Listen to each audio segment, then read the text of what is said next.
देश की जनता के लिए सुप्रीम कोर्ट ने खाने पीने की चीजों से संबंधित एक बड़ा फैसला ले लिया है।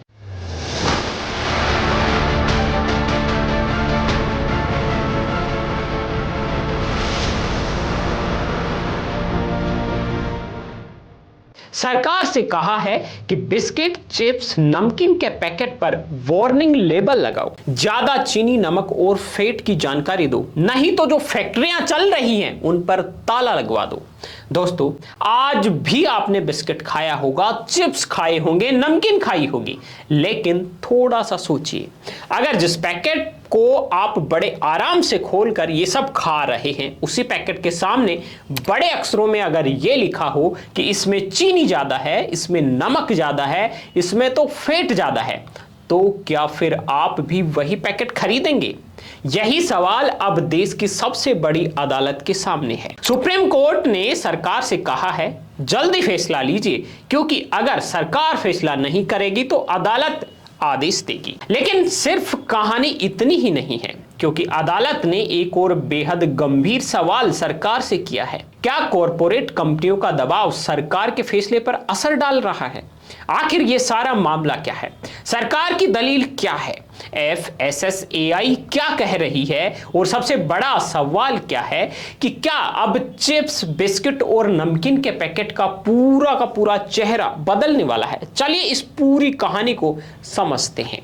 सुप्रीम कोर्ट में पैक फूड पर front of pack warning label यानी FOPL को लेकर सुनवाई हुई। जस्टिस JB पारदीवाला और जस्टिस K विनोद चंदन की बेंच के सामने यह मामला आया। आसान भाषा में इसे समझें तो पैकेट उठाते ही आपके सामने यह आ जाए कि इसमें चीनी ज्यादा है, नमक ज्यादा है या फैट ज्यादा है। बस यही इस वार्निंग लेबल का मकसद है। लेकिन इस मुद्दे पर लंबे समय से बहस चल रही है और अब सुप्रीम कोर्ट ने सरकार को एक साफ संदेश दे दिया है कि यह विचार विमर्श है, यह बहुत हो गया है, अब आपको फैसला लेना चाहिए। लेकिन सुप्रीम कोर्ट इस फैसले को लेकर इतना सख्त क्यों है, यह हम आपको बताने वाले हैं। दरअसल यह मामला सिर्फ खाने का नहीं है, मामला है स्वास्थ्य का और खास तौर पर बच्चों के स्वास्थ्य का। कोर्ट ने कहा है कि सरकार का फैसला कॉरपोरेट कंपनियों के दबाव में नहीं होना चाहिए। अदालत ने सरकार से सवाल किया कि क्या आप कॉरपोरेट घरानों का दबाव झेल रही हैं? अब सोचिए, देश की अदालत खुद यह सवाल पूछ रही है तो मामला कितना गंभीर है आप समझ सकते हैं। यह पूरा मामला एक जनहित याचिका यानी PIL के जरिए सुप्रीम कोर्ट पहुंचा। याचिकाकर्ता का कहना है कि FSSAI की 7 मार्च की बैठक में जो फैसले लिए गए वो सुप्रीम कोर्ट के पहले आदेशों के अनुरूप नहीं थे। मतलब सुप्रीम कोर्ट ने इससे पहले जो आदेश दिए थे उनके अनुरूप नहीं थे। आरोप यह भी लगाया गया कि फूड इंडस्ट्री के विरोध को ज्यादा महत्व दिया जा रहा है, जबकि स्वास्थ्य विशेषज्ञों और सिविल सोसाइटी की चिंता को पर्याप्त महत्व नहीं दिया जा रहा। अब यहां बहुत ही एक सीधा सवाल है, अगर किसी खाने में चीनी, नमक या फैट ज्यादा है तो क्या ग्राहक को यह बात जानने का अधिकार नहीं है? क्या उसको यह पता नहीं चलनी चाहिए?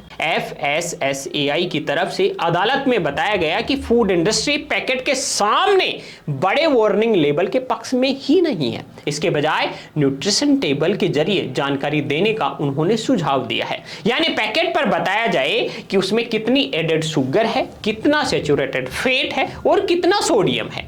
कंपनियों की चिंता है कि अगर पैकेट के सामने लाल चेतावनी दे दी गई तो ग्राहक प्रोडक्ट खरीदने से बच सकते हैं।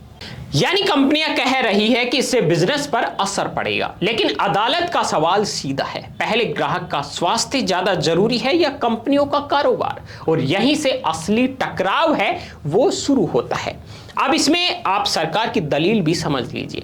सरकार की तरफ से कहा गया कि भारत के पारंपरिक खाद्य पदार्थों में नमक और फैट की मात्रा पहले से ज्यादा रहती है। नमकीन, भुजिया और दूसरे स्नैक्स इसका उदाहरण है। सरकार का तर्क था कि अगर दूसरे देशों के मानक भारत में लागू कर दिए गए तो संभव है कि कई पारंपरिक भारतीय खाद्य पदार्थों पर भी रेड वार्निंग लेबल लग जाएगा। यानी सरकार की दलील यह है कि भारत का खान पान पश्चिमी देशों से अलग है। लेकिन सुप्रीम कोर्ट ने इस तर्क पर भी बड़ा सवाल खड़ा कर दिया। अदालत ने कहा कि क्या भारत को हमेशा एक अविकसित देश ही बने रहना चाहिए। इस एक सवाल की गंभीरता आप समझ सकते हैं। अदालत कह रही है कि अगर दुनिया के दूसरे देश अपने नागरिकों को यह जानकारी दे सकते हैं कि उनके खाने में क्या है, तो भारत में ऐसा क्यों नहीं हो सकता। कोर्ट ने एक और बात साफ कर दी, निर्माता को लेबल पसंद आए या नहीं, लेकिन ग्राहक को यह बात जानने का अधिकार है कि वो क्या खा रहा है। इसका मतलब साफ है कि कंपनी की पसंद जो है वो बाद में आएगी, पहले ग्राहक का अधिकार आना चाहिए। अब सबसे बड़ा सवाल यह है कि क्या पैक्ड फूड के पैकेट पर अब रेड वार्निंग लेबल दिखाई देगा।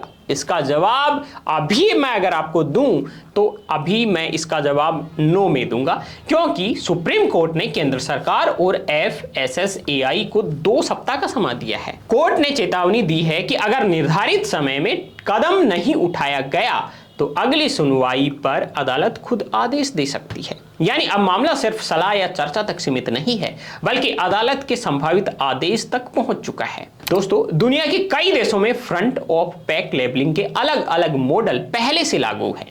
Chilli, Mexico, Brazil, Peru, Uruguay और इजराइल जैसे देशों में पैक्ड फूड के सामने स्पष्ट चेतावनी वाले लेबल लगाए जाते हैं। इसका मकसद एक ही है, ग्राहक को खरीदने से पहले जानकारी मिल जाए। अगर ग्राहक को सामने ही दिख जाए कि किसी प्रोडक्ट में चीनी या नमक की मात्रा ज्यादा या कम है, तो वह खुद फैसला कर सकता है कि उसे ये खरीदना है या नहीं। यानी फैसला अब सरकार नहीं कर रही, फैसला अब कंपनियां नहीं कर रही, फैसला करने का अधिकार ग्राहक को है।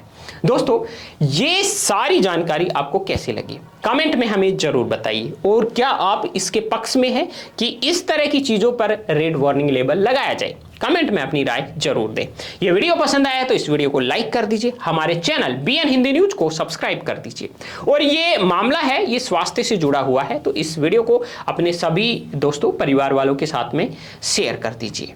और हाँ दोस्तों, अब आप रोजाना सुबह 5 बजे देख सकते हैं दिन भर की टॉप 100 खबरें। अभी यूट्यूब में सर्च कीजिए BN हिंदी न्यूज, और हमारा जो चैनल आ रहा है BN हिंदी, उसको सब्सक्राइब कर लीजिए, बेल आइकन को प्रेस कर लीजिए। यहां पर आपको मिलेंगे दिन भर की टॉप 100 खबरें सबसे पहले।